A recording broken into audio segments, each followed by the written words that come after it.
Hello, and welcome to Did You Know Gaming Extra. In today's episode, we'll be looking at secrets and Easter eggs found throughout the Resident Evil series. A demo version of the first entry, known as the Biohazard trial version, let players explore a limited portion of the Spencer Mansion. Several changes were made to the title after this demo version was created. One change was made to Chris, or more specifically, his character model.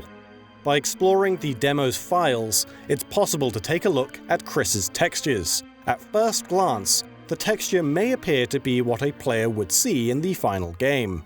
However, looking at the unused sections of this texture, it's possible to find a crude doodle of Mega Man. This was likely made by a bored designer and was removed from the final release. From version changes to some things that will never change. Brad Vickers, the pilot from the opening of Resident Evil, is famed for the cowardly abandoning of his team right at the start of the game. No! Don't go!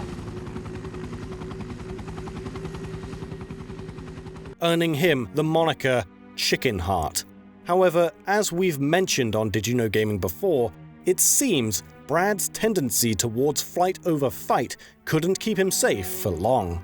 Brad can be encountered as a zombie in Resident Evil 2 if the player makes their way to an underpass near the police station without picking up any items or weapons. By killing Brad, a key can be obtained to unlock alternative outfits for the player. Brad's demise is shown full force during the opening of Resident Evil 3, where he gets absolutely wrecked by the tentacle of Nemesis. Many in the Resident Evil community acknowledged that this potentially opens a plot hole in the games, as Brad couldn't become a zombie after the injury he sustained, as corpses don't reanimate if their brain is destroyed. For the Resident Evil 2 remake, Brad's reappearance was altered. During the player's first approach to the RCPD building, the underground passage from the original game is blocked off, making an encounter with the reanimated pilot not possible. However, during a player's second run of the game, this passage is opened. Inside, however, Brad is absent, that is, in his physical form. With the use of bolt cutters acquired later in the game, an additional area can be opened, where a poster can be found telling readers to apply to stars, with Brad being the literal poster boy of the team. This isn't the only Easter egg added in a second playthrough. In Claire's second run, just before the encounter with the game's first Licker, it's possible to see a Licker whip past a window. Not only this, but when the player actually comes face to face with one in the next room, after waiting for a few moments, it will repeat the tongue action seen in the cutscene from the original Resident Evil 2.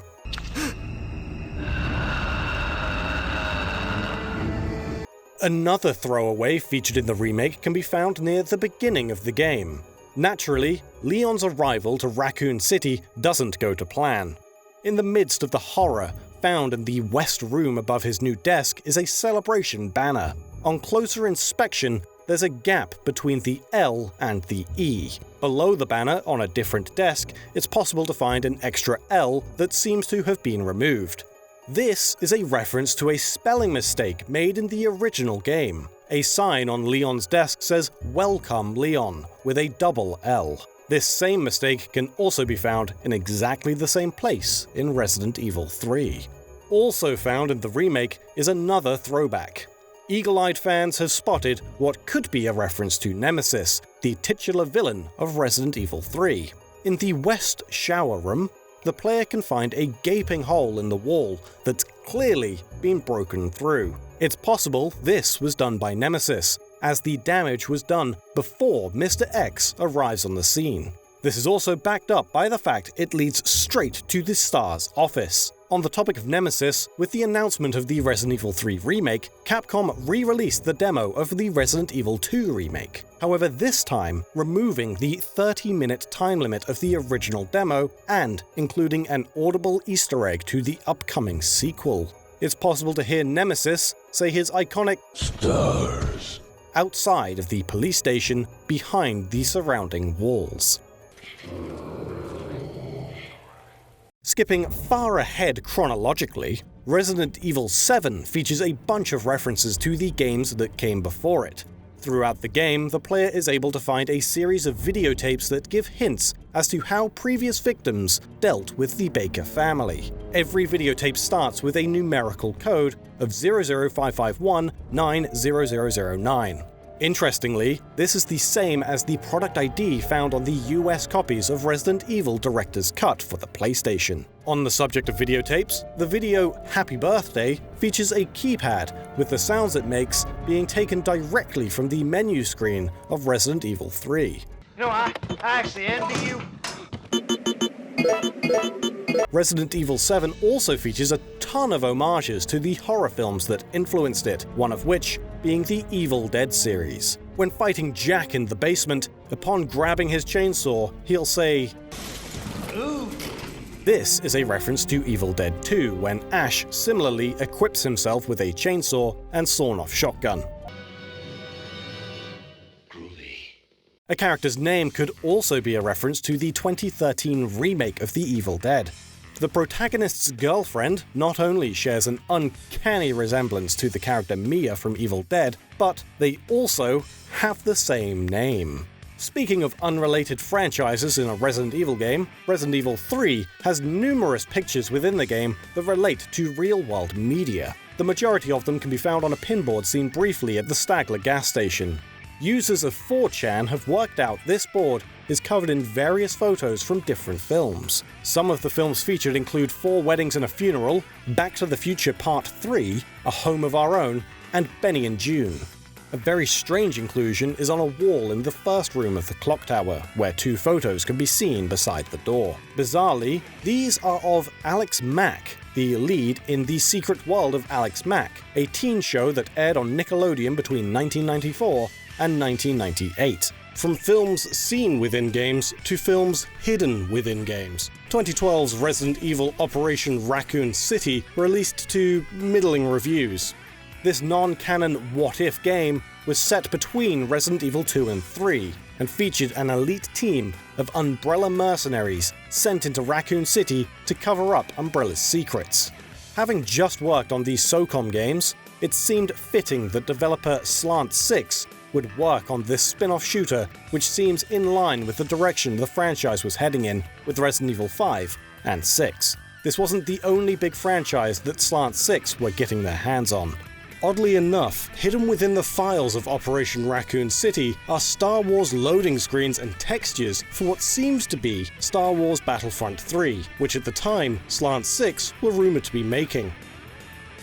And now it's time for this episode's random piece of trivia. Today, we'll once again be taking a few easy shots at EA.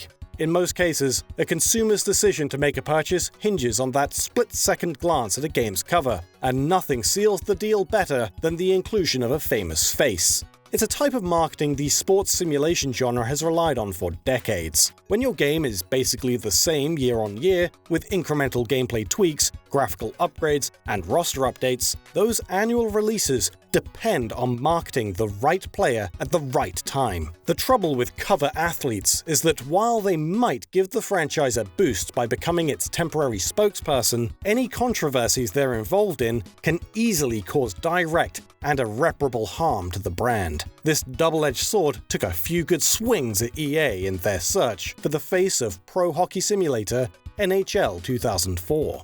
Joe Thornton, captain of the Boston Bruins at the time, had been all set to take to the cover until he was accused of assaulting police officers outside a bar. Thornton was swiftly axed before he could make it on the box, unlike EA's second choice, picked less than a month before the game's release. Danny Heatley had just finished the season as the Atlanta Thrashers' all-time leading scorer, and described being a cover athlete for EA Sports as one of the biggest honors in sports today. Initial copies of the game were shipped with his face, but it wasn't to last. Just 1 week after launch, Heatley was involved in a car accident that resulted in the death of teammate Dan Snyder. The cover underwent a third redesign, and the final athlete was chosen, the legendary Colorado Avalanche captain Joe Sakic. EA didn't feel the need to recall the earlier copies, resulting in an unofficial cover variant and an instant collector's item. Ironically, the launch shipment with Heatley's face was massive, especially in comparison to later restocks, making Sakic's the rarer cover despite being the EA-approved choice. It was also not uncommon for buyers to purchase a copy that featured Heatley on the cover but Sakic printed on the game disc, and vice versa. Did you also know that Sega originally pitched a Metroid title for the GameCube? Or that an Earthbound game developed by Monolith Soft was pitched to Nintendo? For more facts, check out our video on GameCube Game Facts.